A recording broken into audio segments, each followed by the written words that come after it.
Day, mate. As an Australian woman who has travelled extensively, I'm here to share my perspective on the Polk Parkway in Florida. The Polk Parkway, also known as State Road 570, is a 25-mile toll road that serves as a bypass for Lakeland, Florida. It was completed in 1999 and has since become an essential route for both locals and tourists. As someone who has driven on this road multiple times, I can attest to its convenience and efficiency. One of the things that stood out to me about the Polk Parkway is its well-maintained condition. The road is always clean, with clear markings and signage that make it easy to navigate. The toll booths are also well managed, and I've never experienced any significant delays while using this road. The Polk Parkway also offers a scenic drive through beautiful landscapes, with plenty of greenery, lakes, and wildlife. It's a refreshing break from the usual hustle and bustle of city driving. The road is also well lit at night, making it safe and comfortable to drive in any weather condition. One of the best things about the Polk Parkway is its accessibility to several attractions and destinations. For example,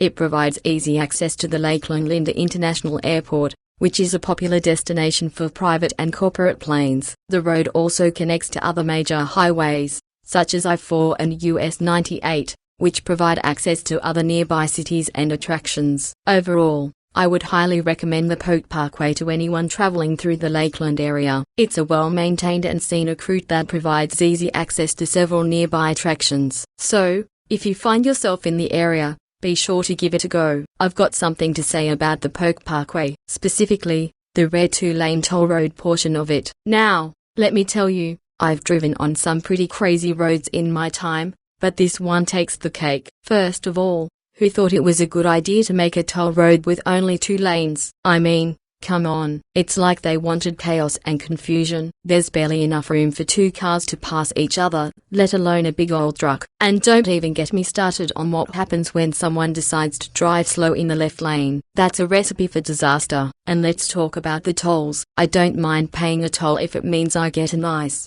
smooth road to drive on. But this 2-lane toll road? It's like they're taking the piss. The tolls are high, and the road is rougher than a kangaroo's backside. It's like I'm driving on a dirt road, not a toll road. But you know what really grinds my gears? When I'm driving along, minding my own business, and some bloke decides to tailgate me. Now, I'm no slowpoke on the road, but there's only so much I can do when there's a line of cars in front of me. And when that happens on the 2-lane toll road, it's like a bloody nightmare. I'm sweating bullets, praying that the person behind me doesn't decide to ram into my bumper. So, to sum it up, the rare 2-lane toll road portion of the Polk Parkway is a disaster waiting to happen. It's rough, it's dangerous, and it's not worth the tolls. I'd rather take my chances on the back roads than drive on that road again. And that's saying something, coming from someone who's driven on the wrong side of the road for most of her life. Let me tell you about this bloke, Sheriff Grady Judd in Polk County. He's a fair dinkum legend,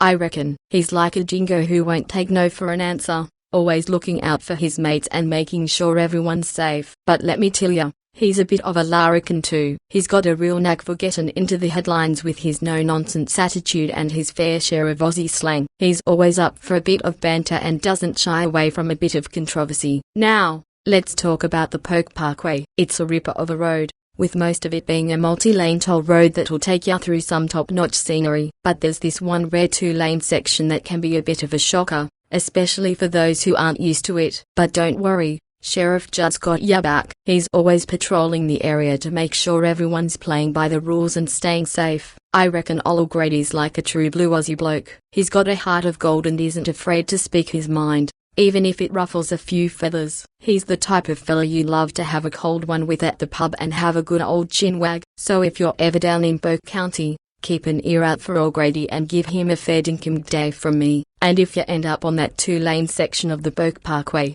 just take it easy and give way to the faster drivers. Cheers. Let me tell you about some famous folks from Polk County, Florida. First up, we've got Tom Petty, the rock star legend who grew up in Gainesville, which is just a short drive from Polk County. He wrote some of the best damrock songs of all time, like Free Fallin' and American Girl. And let me tell you, if he ever played a concert in Polk County, I'd be the first one in line for tickets. Next on the list is Spencer Holland, who was a US Senator from Florida back in the day. Now, I don't know much about politics, but I do know that he was from Bartow, which is in Polk County, and he did some pretty important stuff in his career. And let's not forget about John the Beast Mugabe, a former professional boxer from Uganda who trained in Lakeland, Florida, which is also in Polk County. He was a fearsome fighter, let me tell you, and even had a title shot against Marvin Hagler back in the 80s. It's time to have a fair dinkum conversation about Lakeland, Florida. Now, let me tell you, this place is an absolute shambles. I've been there once and I've never seen anything like it. First of all, it's hotter than a dingo's ass in the middle of summer, and the traffic is worse than a mob of emus running through the outback. I mean, who designed those roads? It's like they were drunker than a skunk. And don't even get me started on the people. Some of them are as useful as a trapdoor in a canoe. The rest of them are just as crooked as a dog's hind leg. And what about the nightlife? There's nothing to do but drink like a fish in a dried up billabong. And good luck finding a decent pub. They're about as rare as hen's teeth. In all my years of traveling, I've never been to a place as backwards as Lakeland. It's about as appealing as a kick in the jollies. Save yourself the trouble and go somewhere else, like the Great Barrier Reef or Uluru. At least you won't have to deal with this bush league town. Let's have a yarn about the famous incidents that have happened along the Polk Parkway in good old Florida. As an Aussie gal, I love a good adventure, but some of these incidents are just bonkers. First off, we have the time when a driver in a stolen car tried to outrun the police and ended up flipping the car over multiple times on the parkway. Now, I don't condone stealing cars, but if you're going to try and make a break for it, at least do it on a straight road, not a windy toll road. Next up, we have a real humdinger. A truck carrying bees overturned on the Polk Parkway, and the little critters were all over the road. Can you imagine driving through that? You'd need to keep your windows up and your wits about you. I reckon I'd rather face a crocodile than a swarm of bees any day. And let's not forget about the time a driver decided to do a little off-roading and ended up crashing into a nearby pond. Crikey, mate, that's not how you take a shortcut. But I guess that's what happens when you mix alcohol and poor judgment. Last but not least, we have the infamous incident where a man stole a pickup truck, led police on a chase, and then crashed the truck through the front of a Publix supermarket. Talk about a wild ride. It's no wonder they say Florida is the craziest state in the USA. All in all, the Polk Parkway might be a bit of a rough ride at times, but it's definitely not lacking in excitement. Just make sure you keep your eyes peeled for any shenanigans on the road. There have been a number of famous people who have expressed their dislike for Polk County, Florida over the years, from musicians to politicians. Many have spoken out against the area for various reasons. One of the most well-known individuals to express their disdain for Polk County was musician Johnny Cash. In his autobiography, Cash wrote about his experiences playing at a concert in Lakeland, Florida, where he and his band were met with hostility from the crowd. Cash recalled how the audience members heckled him and threw things at the stage, and he vowed never to play in Polk County again. Another musician who had a negative experience in Polk County was Elvis Presley. In 1955, Presley was scheduled to perform at the Bok Theatre in Lakeland, but the show was cancelled due to concerns from local authorities about his suggestive dancing. Presley was reportedly devastated by the cancellation, and it soured his opinion of the area. Politicians have also had their fair share of negative experiences in Polk County. In 2000, then Vice President Al Gore visited Lakeland during his campaign for president,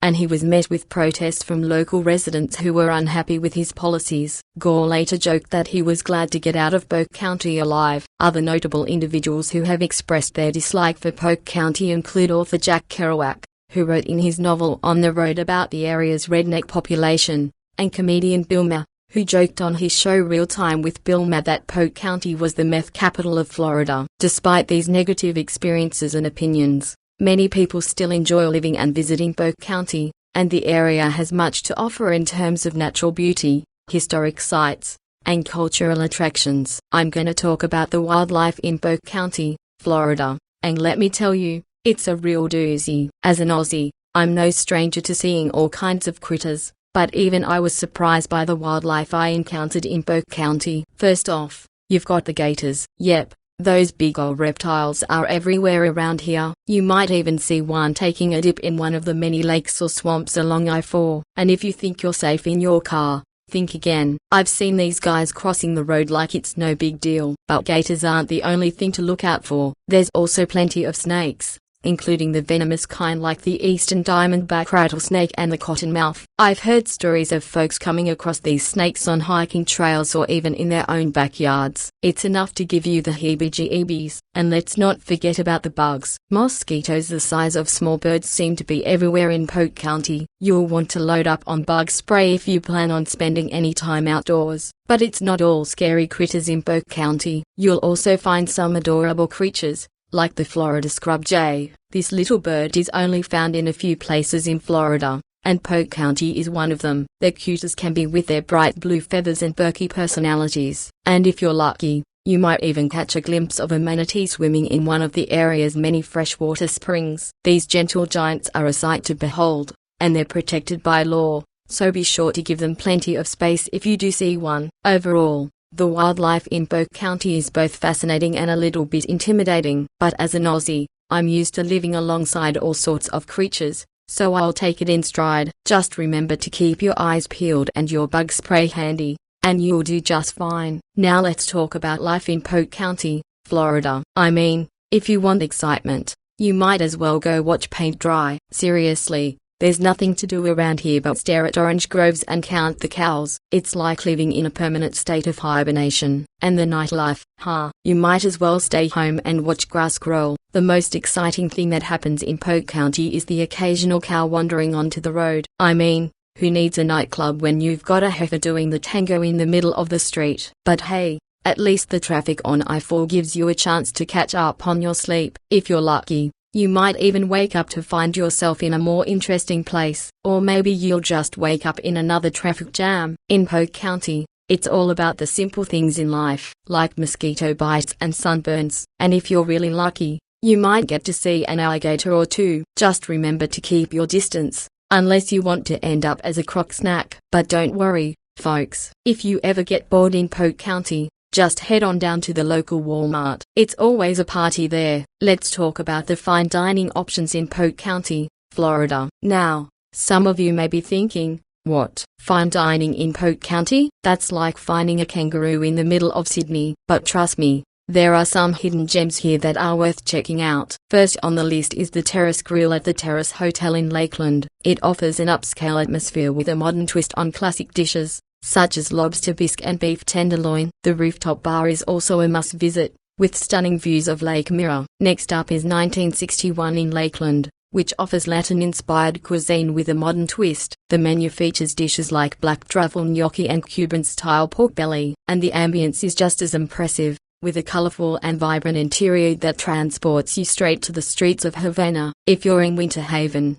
head over to Harry's Old Place for some fresh seafood. This spot has been around for over 20 years and is famous for its crab cakes and shrimp and grits. Plus, the cozy atmosphere will make you feel right at home. And finally, if you're in the mood for some sushi, check out Ikuban Sushi in Lakeland. The sushi chefs here create some of the most beautiful and delicious rolls I've ever seen, with a variety of fresh fish and unique flavor combinations. So, there you have it, mates. Some fine dining options in Polk County that are sure to surprise and delight you. Don't let anyone tell you that Florida can't do upscale dining. I want to have a yarn with you all about some of the odd things I've noticed about Polk County, Florida. Now, don't get me wrong, there are some spots here, but there are some real strange things too. Firstly, have you ever noticed how there's an overabundance of drive-through liquor stores? I mean, what's the point of that? You can't drink and drive. It's downright dangerous. But here in Polk County, it seems like they encourage it. And don't even get me started on the mosquitoes here. They're as big as friggin' horses. I swear, I've never seen anything like it. You need a whole can of bug spray just to step outside without getting eaten alive. Then there's the obsession with giant statues of things. I mean, what's with the giant orange in front of the citrus tower? And who in their right mind thought it would be a good idea to erect a 56-foot-tall statue of a swan in Lakeland? I don't know about you, but I reckon it's just plain strange. But the weirdest thing I've noticed here has got to be the obsession with miniature golf. I mean, there's a mini golf course on every corner. Now, don't get me wrong, I love a good round of mini golf as much as the next bloke. But it seems like they take it to a whole new level here in Polk County.